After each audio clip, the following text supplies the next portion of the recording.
नमस्कार, मी सर्वांचं स्वागत करतो हवामान अपडेट या आपल्या यूट्यूब चॅनलवरती. मी नेता जाधव आणि आपण पाहणार आहोत 26 ऑगस्ट रोजीचा संपूर्ण महाराष्ट्र राज्याचा हवामानाचा अंदाज. सर्वप्रथम मागच्या आठवड्यापासून ते आजपर्यंत म्हणजे 26 तारखेपर्यंत राज्यातील पावसाचा झालेला पाऊस आपण जर पाहिला तर ॲक्च्युअल पाऊस आणि नॉर्मल पाऊस याच्यामध्ये खूप सारा फरक आपल्याला पाहायला मिळतो. सर्वप्रथम आकडेनुसार जर पाहिलं तर कोकण आणि गोवामध्ये नॉर्मल पाऊस या आठवड्यामध्ये जवळपास 120.2 mm पडायला पाहिजे होता, मात्र या फक्त 60.8 पडलाय, जवळपास 49% कमी आहे. याचबरोबर मध्य महाराष्ट्रामध्ये 38% 38.5 mm एवढा पाऊस पाहायला मिळत असतो, मात्र सध्या त्या ठिकाणी 15.2. याचबरोबर जवळपास 60% डिफिशियन्सी पाहायला म्हणजे तूट पाहायला मिळाली. याचबरोबर मराठवाड्यामध्ये सर्वाधिक तूट ही जवळपास 71% पाहायला मिळाली.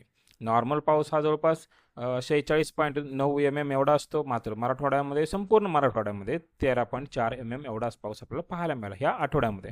याचबरोबर विदर्भातील 35% आहे कमी पाऊस नोंदवला गेला. नॉर्मल पाऊस त्या ठिकाणी जवळपास 63.2 असतो. याचबरोबर त्या ठिकाणी झालेला पाऊस जर पाहिला जवळपास 40.9 mm एवढा पाऊस त्या ठिकाणी पाहिला. संपूर्ण राज्याचा विचार केला जवळपास 54% पाऊस हा या आठवड्यामध्ये कमी पाहायला मिळाला. याचबरोबर मॅपनुसार जर आपण पाहिलं, राज्यातील फक्त गडचिरोलीचा जो जिल्हा आहे त्या गडचिरोलीमध्येच आपल्याला पाऊस पाहायला मिळालेला. या ठिकाणी सर्वसामान्यापेक्षा थोडासा जास्त पाऊस गडचिरोली संपूर्ण जिल्ह्यामध्ये पाहायला मिळालेला आहे. याचबरोबर चंद्रपूर असेल, तसेच कोल्हापूर घाटमाता असेल किंवा सिंधुदुर्ग या दोन जिल्ह्यामध्ये सरासरी एवढा पाऊस व काही थोडा कमी पाऊस त्या ठिकाणी पाहायला मिळाला. याचबरोबर ज्या ठिकाणी लाल कलर तुम्हाला दिसतोय, रत्नागिरी असेल, पुणे असेल, सातारा, सांगली, लातूर, नाशिक जिल्हा असेल, वर्धा, नागपूर, भंडारा आणि गोंदिया या जिल्ह्यामध्ये डिफिशियन्सी पाहायला मिळाली. तसेच सर्वाधिक कमी पाऊस राज्यातील बहुतांश जिल्हे आहेत. याच्यामध्ये पालघर असेल, मुंबई, ठाणे, रायगड, तसेच सोलापूर, धाराशिव, अहिल्यानगर असेल, बीड, छत्रपती संभाजीनगर, जालना, परभणी, नांदेड, हिंगोली, याचबरोबर यवतमाळ, वाशिम, अकोला, अमरावती, बुलढाणा, जळगाव, धुळे आणि नंदुरबार म्हणजे जवळपास संपूर्ण राज्यामध्येच पाऊस हा अत्यंत कमी पाहायला मिळालेला आहे.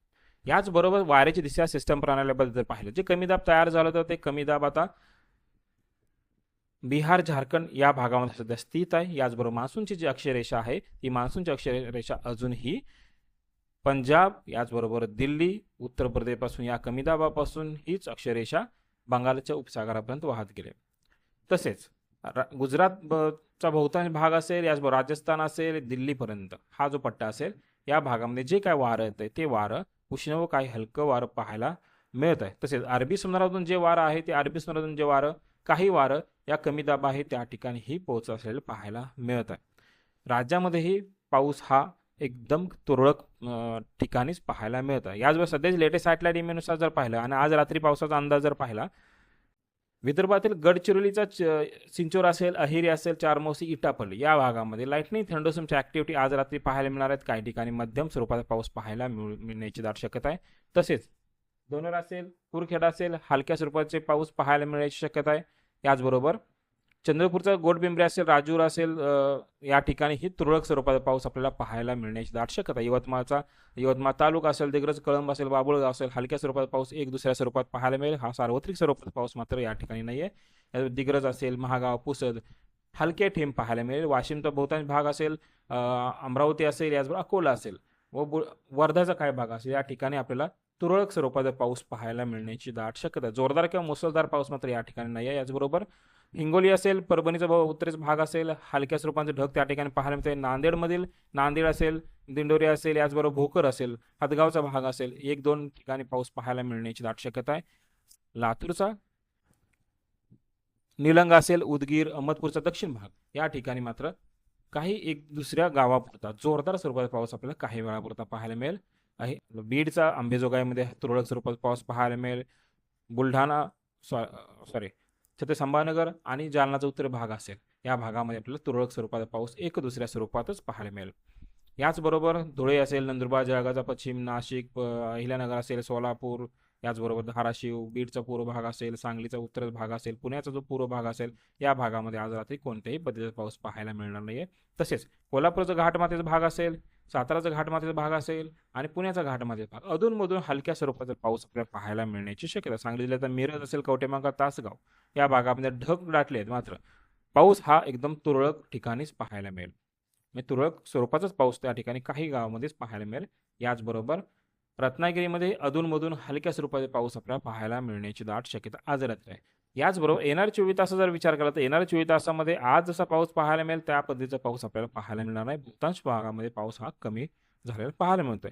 सर्वप्रथम कोकणात पाहिलं, कोकणाचा रत्नागिरीचा पश्चिम भाग असेल, सिंधुदुर्गचा पश्चिम भाग एक दुसऱ्या स्वरूपात हलक्या स्वरूपाच्या पावसाची शक्यता आहे. त्याचबरोबर ठाणे, पालघर, रायगड असेल, रत्नागिरी आणि सिंधुदुर्गचा पूर्व भाग असेल, याचबरोबर नाशिकचा पश्चिम भाग असेल, या भागामध्ये आपल्याला काही ठिकाणी तुरळक स्वरूपाचा एक दुसऱ्या स्वरूपातच पाऊस पाहायला, सार्वत्रिक स्वरूपाचा पाऊस याही ठिकाणी नाहीये. याचबरोबर पश्चिम महाराष्ट्राचा घाटमाथ्याचा भाग असेल, याच्यामध्ये वडगाव, लोणावळा, खंडाळा, भोर असेल, साताऱ्याचा महाबळेश्वर असेल, वाई असेल, मेढा असेल, पाटणचा भाग असेल, सांगली जिल्ह्याचा शिराळा तालुक्याचा अतिपश्चिम भाग असेल, कोल्हापूरचा घाटमाथ्याचा भाग, या भागामध्ये तुरळक स्वरूपाचा पाऊस आपल्याला पाहायला मिळेल. ढगांचं वातावरण त्या ठिकाणी पाहायला मिळण्याची दाट शक्यता आहे. याचबरोबर पुणे पूर्व, सातारा पूर्व, सांगली संपूर्ण पूर्व भाग असेल, सोलापूर असेल, धाराशिव, लातूर, नांदेड, हिंगोली, परभणी, जालना, संभाजीनगर, अहिल्यानगर संपूर्ण भागामध्ये पावसाची शक्यता अजिबात नाहीये. तसेच संभाजीनगरचा काय भाग असेल, कोल्हापूर असेल, औरंगाबाद असेल, जालनाचा भोकरदनचा दक्षिण भाग, या भागामध्ये तात्पुरत्या स्वरूपामध्ये हलक्या पावसाच्या सरी पाहायला मिळण्याची दाट शक्यता आहे. याचबरोबर या भागामध्ये काही अंशी ढगाळ वातावरणही पाहायला मिळू शकतं. खान्देशमध्ये नाशिकचा पश्चिम भागात पाऊस पाहायला मिळेल, जळगावच्या उत्तर भागामध्ये एक दुसऱ्या स्वरूपात हलके थेंब पाहायला मिळते. सार्वत्रिक स्वरूपाचा याही ठिकाणी पाऊस पाहायला मिळणार नाहीये. तसे नाशिक पूर्व, जळगाव पूर्व, धुळे, नंदुरबार संपूर्ण भागामध्ये ड्राय वेदर राहण्याची दाट शक्यता आहे. ढगाळ वातावरण मात्र त्या ठिकाणी काही स्वरूपामध्ये पाहायला मिळेल. याचबरोबर विदर्भातील गडचिरोलीचा उत्तर भाग असेल, चंद्रपूर, यवतमाळचा पश्चिम भाग असेल, भंडारा, गोंदिया या भागामध्ये आपल्याला पाऊस पाहायला मिळेल. काही हलक्या मध्यम स्वरूपाचा एक दुसऱ्या स्वरूपात पाऊस पाहायला मिळेल. याचबरोबर नाशिकचा पूर्व भाग असेल, हलक्या स्वरूपात पाऊस व ढगाळ वातावरण पाहायला मिळेल. तसेच नागपूरचा पश्चिम भाग आणि वर्धाचा उत्तर भाग या भागामध्ये पावसाची शक्यता फार कमी आहे. यवतमाळ असेल, अमरावती असेल, याचबरोबर वाशिमचा भाग असेल, बुलढाणा उत्तर, अकोला उत्तर या भागामध्ये आपल्याला ढगाळ वातावरण पाहायला मिळण्याची शक्यता.